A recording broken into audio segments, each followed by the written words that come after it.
반갑습니다. 김종 변호사입니다. 오늘 영상은요, 고지의무 위반을 이유로 보험사가 보험금을 못 주겠다고 할 때 어떻게 상황별로 대응해야 하는지에 대해서 말씀드리려고 합니다. 끝까지 시청하시면 도움이 되실 겁니다.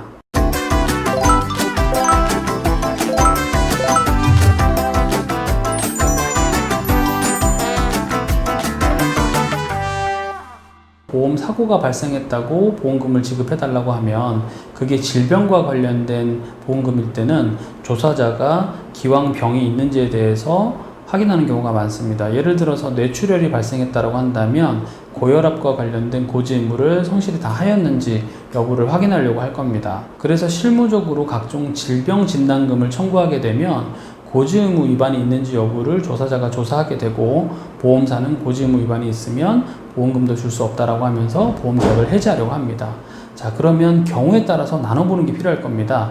첫 번째로 많이 하시는 질문이, 보험계약을 가입할 때 내가 고지의무 위반을 하였다 하더라도 나의 질병과는 전혀 관련이 없다 라고 할 때, 이때에도 보험계약을 보험사가 해지할 수 있느냐를 많이 질문하시거든요.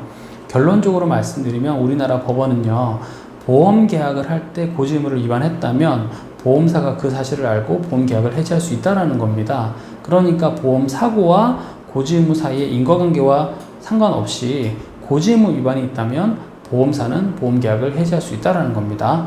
두 번째 상황을 가정해 보겠습니다. 내가 고지의무 위반을 했는데 그것과 보험사고 사이에 인과관계가 있는 겁니다. 이럴 때 그러면 해지를 당하는 거는 알겠는데 이미 보험계약이 유지되고 있었으니까 보험금은 받을 수 있느냐라는 것을 궁금해 하실 수가 있거든요. 결론을 먼저 말씀드리면, 고지의무 위반과 어떤 특정 질병 발병 사이에 인과관계가 있다고 한다면요, 해당 질병에 대한 진단금을 정한 보험금은 받을 수가 없게 되는 겁니다. 인과관계가 있기 때문에요. 더 나아가서 고지의무 위반이 있다는 것을 보험사가 그때 알았지 않습니까? 그렇다면 보험금을 지급하지 않고 보험계약도 해지할 수 있습니다. 자, 마지막 세 번째. 그렇다면 고지의무 위반과 발생한 질병의 진단 사이에는 아무런 인과관계가 없는 상황을 가정해 보겠습니다.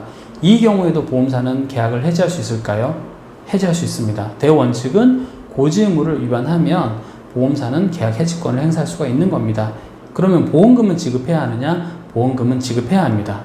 정리를 해서 말씀드리면, 보험사는 고지의무 위반을 알게 되면 보험 계약을 해지할 수 있고, 그런데 그 전에 발생한 보험 사고에 대해서 고지의무 위반과 보험사고 사이에 인과관계가 없다라고 한다면 보험금은 지급하고 보험계약을 해지할 수 있고, 보험사고 발생과 고지의무 위반 사이에 인과관계가 있다라고 한다면 보험금도 지급하지 않고 보험계약도 해지할 수 있다는 겁니다. 그러면 이런 생각을 하신 분들이 계실 거예요. 내가 지금까지 보험료를 납입했는데 이 보험료 납입한 것이 아무런 효용이 없으니까 보험금도 받지 못했고 보험계약도 해지당했으니 내가 이미 납입한 보험료를 돌려받을 권리가 있지 않느냐라고 주장한 경우가 있었거든요. 법원은 이에 대해서 해당 보험료 상당액을 돌려받을 수 없다라고 판단을 했습니다. 보험계약자에게는 아주 불리한 상황인 거죠. 그래서요, 이런 고지의무 관련돼서 보험사와 분쟁이 붙었을 때는요, 제가 말씀드린 이 세 가지 상황 중 어디에 해당하는지를 꼭 확인하십시오. 여기서 제가 추가적으로 하나만 더 말씀을 드리겠습니다. 질문표에 있는 내용만 다 답했다면 고지의무를 성실하게 다 한 것이냐? 그렇지 않다고 보고 있습니다.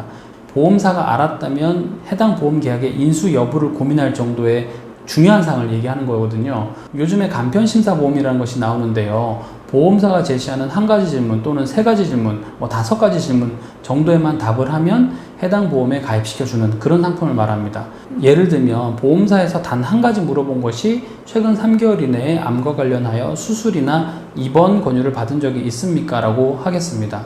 그런데 이 사람은 수술이나 입원 권유를 받지는 않았지만 간암에 대해서 임상적 추정 진단을 받았다고 쳐보겠습니다. 그러면 질문표에 나와 있는 내용과 동일한 내용은 아니기 때문에 내가 그것을 알릴 필요는 없지 않느냐라고 주장할 여지가 있는데요. 재반 판례에 비춰보면 내가 임상적 추정 진단을 받은 상태라는 것을 알았다면 보험사에서는 해당 암보험 계약을 인수하기 힘들었지 않겠습니까? 그렇다면 해당 보험에 대해서는 비록 질문표에는 내용이 없었다고 하더라도 보험사에는 내가 임상적 추정 진단을 받았습니다 라는 사실을 알렸어야 하는 겁니다. 그렇지 않으면 보험사는 고지의무 위반이라고 주장하면서 나올 가능성이 있습니다. 아시겠죠? 고지의무 위반 관련해서는요, 상당히 법리도 복잡하고 또 실무적으로는 분쟁의 양상도 다양합니다. 그러니까 이 부분에 대해서는 오늘 제가 말씀드린 것을 기억하시되 잘 모르겠다 싶으시면 반드시 주변에 계신 변호사님들과 상의하시기를 추천드리겠습니다. 업무 시간 내에는 저희 사무실에 언제든지 문의 주셔도 좋습니다. 감사합니다. 저는 김지용 변호사였습니다.